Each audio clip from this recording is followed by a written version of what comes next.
Okay, so we will get started. Thank you very much. Hello, everyone. Merci Bonjour. beaucoup. Bonjour tout le monde. Merci de vous joindre à nous aujourd'hui. Mon nom, c'est Geneviève Belleron. Je suis vice-présidente. Je suis du territoire Higanenaga, au nord de Montréal. Nous avons des organisations qui appellent de partout au monde, au Canada aujourd'hui, qui résident, qui habitent dans différents lieux, différentes localisations et territoires autochtones. Donc, pour prendre un moment d'honorer tout ça, je vais partager cette introduction en français avant de tourner à quelques petites notes avant de débuter la réunion. Merci. Bonjour à tout le monde. Merci d'être là avec nous. Je m'appelle Geneviève Vallerand. Je suis la vice-présidente de Fondation communautaire du Canada. Bienvenue à notre première session d'information sur le Fonds de relance des services communautaires. Je vous parle aujourd'hui à partir du territoire traditionnel de la nation Kanien'kehá:ka, juste au nord de Montréal.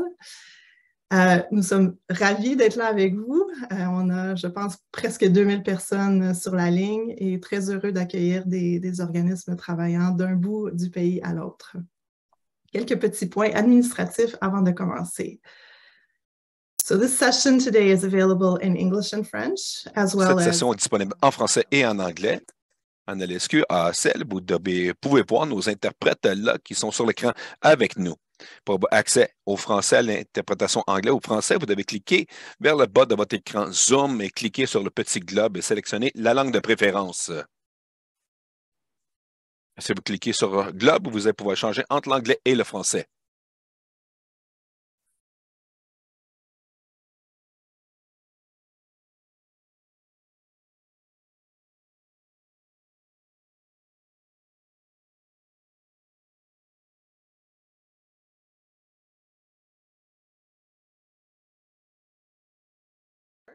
Un petit rappel Zoom, vous pouvez nous voir et nous entendre, mais on ne peut pas vous voir ou vous entendre. On n'aura pas de temps de questions-réponses aujourd'hui, mais je vous invite à vous joindre à nous le 12, où nous allons plonger encore dans d'autres détails de programmation. On va avoir cet espace pour un temps avec vous. Donc, de noter que la session en anglais, le 12 janvier, sera de 2h à 3h, heure de l'Est. Et la session en français sera de 3h30 à 4h30, heure de l'Est. Maintenant, je vais donner le micro à André Paulin, qui est directeur des services de relance des services communautaires.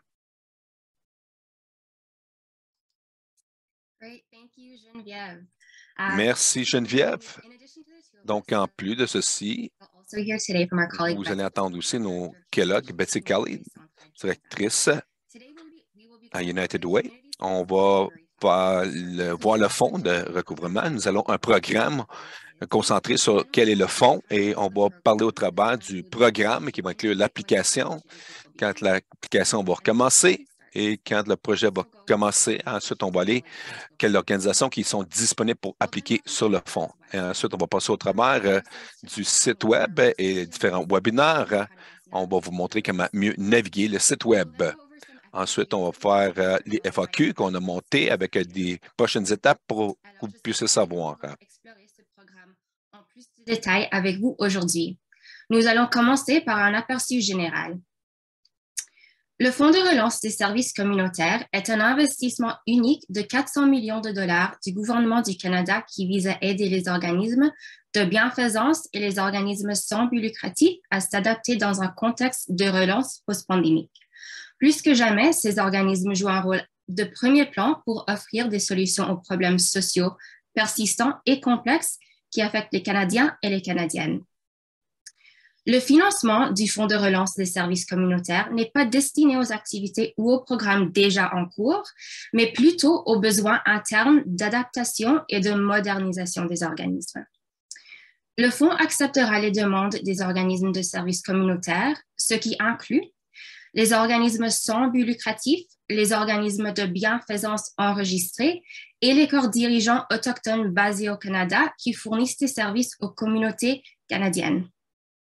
Nous donnerons une définition plus précise de ces organismes dans quelques minutes. Cette opportunité de financement unique vise à aider les organismes de services communautaires à s'adapter, se moderniser et devenir plus résilients afin de mieux répondre aux besoins de leur communauté. Le Fonds de relance des services communautaires sera déployé par l'intermédiaire de 3 financeurs nationaux, la Croix-Rouge canadienne, Fondation communautaire du Canada et Centraide United Way Canada. Fondation communautaire du Canada travaillera en collaboration avec les fondations communautaires locales pour faire parvenir les fonds aux organismes de services communautaires locaux. Centraide United Way Canada collabora avec les Centraides United Way locaux dans la même optique. Les 3 financeurs nationaux ont travaillé et continueront à travailler de concert dans le cadre de ce programme afin de mieux servir et soutenir le secteur sans but lucratif ensemble. Les projets financés par le Fonds de relance des services communautaires s'inscriront dans un domaine d'intervention précis. Bien que certains projets puissent toucher plus d'un domaine d'intervention, les organismes admissibles doivent choisir celui qui traduit le mieux le but principal du projet. Donc, investir dans le personnel. Ces fonds destinés à des projets ponctuels axés sur le recrutement, le maintien en poste, la mobilisation et le soutien de l'effectif de l'organisme, y compris le personnel, les bénévoles et les membres du conseil d'administration. Investir dans les systèmes et les procédés. Les fonds serviront à la réalisation de projets ponctuels pour investir dans les systèmes et les procédés internes nécessaires au bon fonctionnement de la structure globale de l'organisation. Et investir dans l'innovation et la refonte des programmes et services. Les fonds destinés à des programmes ponctuels axés sur l'innovation et la refonte de programmes et services en fonction de renseignements recueillis pendant la pandémie de COVID-19. Maintenant que vous avez eu un aperçu général de ce programme, je passe la parole maintenant à Geneviève de Fondation communautaire du Canada qui va vous donner davantage d'informations sur les dates importantes et les organismes admissibles. Thank you for the overview, André. I'll now cover some of the funds timelines. Merci pour le survol. Nous savons que les semaines à venir seront bien occupées, donc on veut être clair sur ce que vous pouvez vous attendre dans la nouvelle année. Donc, sur la prochaine diapo, vous allez voir les échéanciers pour le fonds, les applications, le portail qui sera ouvert le 6 janvier. On vous encourage à utiliser les prochaines semaines, utilisant l'information d'aujourd'hui, ce qui est disponible sur le site web pour débuter et de penser à votre potentiel, à vos projets potentiels, les ressources qui sont disponibles sur le site web qui vont faire passer au travers dans les prochains instants. Familiarisez-vous avec le tout avant l'ouverture du portail le 6 janvier aussi. Le guide d'applicants sera disponible dans les organisations pour compléter votre organisation. Le 12 janvier, vous avez les webinaires dans le chat sur comment appliquer sur les anglais de 2 à 3 heures de l'Est, français de 3h30 à 4h30 heure de l'Est. Les deux vont se concentrer sur l'utilisation, sur comment appliquer au service et le fonds. Nous allons passer par le guide de l'applicant et savoir s'il y a des mises à jour et s'assurer que vous avez tout ce que vous avez besoin pour compléter votre application. Vous allez avoir jusqu'au 21 février de 2023 pour préparer et soumettre votre demande. Vous pouvez vous attendre d'entendre les réponses entre le mars et avril de 2023. Les applicants auront du 1er mai 2023 jusqu'au 30 juin de 2024 pour achever les projets financés. L'échéancier est disponible sur le site web et dans les FAQ. Donc, allons les prochains qui sont éligibles pour les services. Comme André l'a mentionné, les organismes admissibles sont les organismes de services communautaires, y compris les organismes sans but lucratif, les corps dirigeants autochtones, les organismes de bienfaisance enregistrés, ainsi que certains donateurs reconnus basés au Canada qui fournissent des services aux communautés canadiennes. Les organismes admissibles comprennent les organismes communautaires qui desservent des communautés au niveau local, régional, provincial, territorial et national.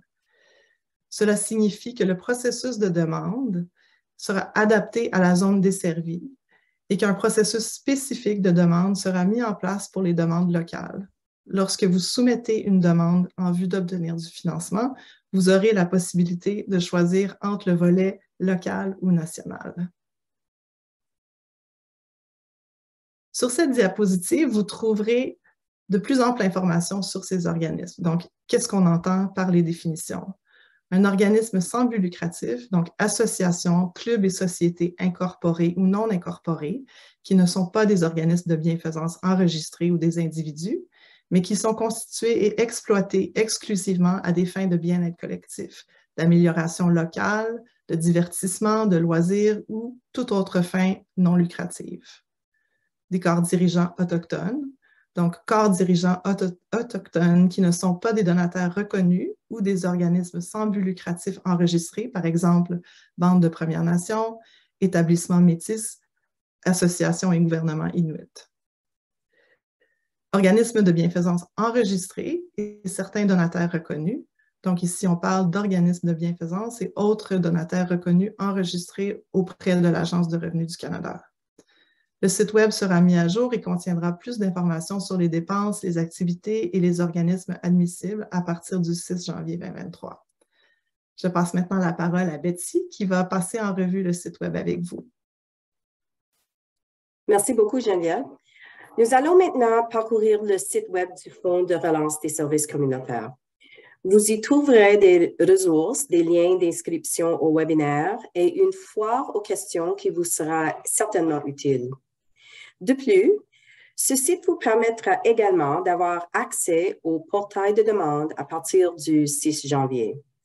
Vous pouvez voir une capture d'écran du site sur cette diapositive. Pour l'instant, il ne comporte que 3 pages. Vous pouvez les consulter en cliquant sur le menu en haut à droite. La page d'accueil comporte un aperçu très général du programme. La page à propos inclut de plus amples informations sur les domaines d'intervention et les financeurs nationaux.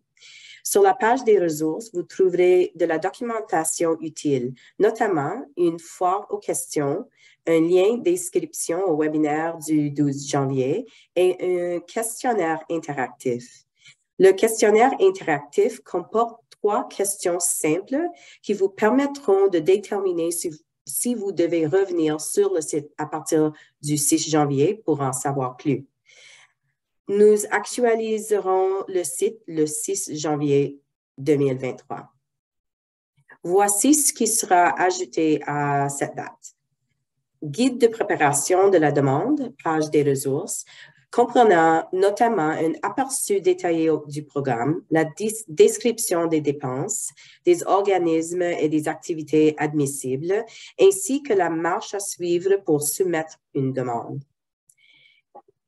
Le questionnaire interactif actualisé comprenant une section « Où envoyer ma demande » qui vous permettra de savoir par quel biais et avec quel organisme soumettre votre demande. Je vous invite à prendre un peu de temps pour vous renseigner sur le fonds avant le lancement officiel du 6 janvier. Nous allons maintenant parcourir la foire aux questions. These FAQs can support you as you generate project ideas in advance. Ces FAQ peuvent vous soutenir avant le 6 janvier. Le lancement du 6 janvier est disponible en français et en anglais et inclut beaucoup d'informations qu'on a passées au travers aujourd'hui. Les échéanciers, les informations sur le fonds, les organisations éligibles, comment ce fonds est différent en comparaison de le système d'urgence et lorsque vous allez recevoir plus d'informations et ce sera mis à jour avec plus d'informations une fois que le fonds est lancé le 6 janvier. Nous espérons que l'information qu'on a partagée avec vous aujourd'hui était utile lorsque vous réfléchissez au fonds et les projets potentiels. Les prochaines étapes, c'est de penser de façon créative à votre prochain projet basé sur les programmes et le survol qu'on a partagé aujourd'hui. Considérez votre projet, considérez quel genre de projet peut soutenir l'organisation. Un rappel que ce fonds n'est pas intentionné pour soutenir des services externes. Le fonds est là pour vous soutenir en tant que service d'organisation pour adapter, moderniser et devenir plus résilient. Le 6 janvier de 2023, l'application sera votre ressource disponible en ligne. Vous allez trouver plus de détails d'admissibilité. Vous allez pouvoir apprendre si votre idée est éligible. Ou appliquer dans le questionnaire va aussi être une ressource pour déterminer où soumettre l'application. Ça va dépendre sur votre organisation, le type et la considération. Finalement, je vais mentionner ou rementionner que toutes les ressources sont disponibles en anglais et en français. Nous vous encourageons tous à vous inscrire à notre webinaire le 12 janvier où nous vous expliquerons plus de détails sur la façon de postuler. Un lien pour vous inscrire a été ajouté au chat, je crois, présentement. Vous pouvez aussi trouver l'inscription et la page sur la page web. Si vous avez d'autres questions entre-temps, communiquez avec la Croix-Rouge canadienne, la Fondation communautaire locale Centraide United Way. Une carte a été ajoutée au clavardage qui peut vous aider à trouver votre fondation communautaire locale ou Centraide United Way. Si vous avez des questions pour la Croix-Rouge canadienne, veuillez communiquer avec elle au numéro de téléphone ici à l'adresse courriel.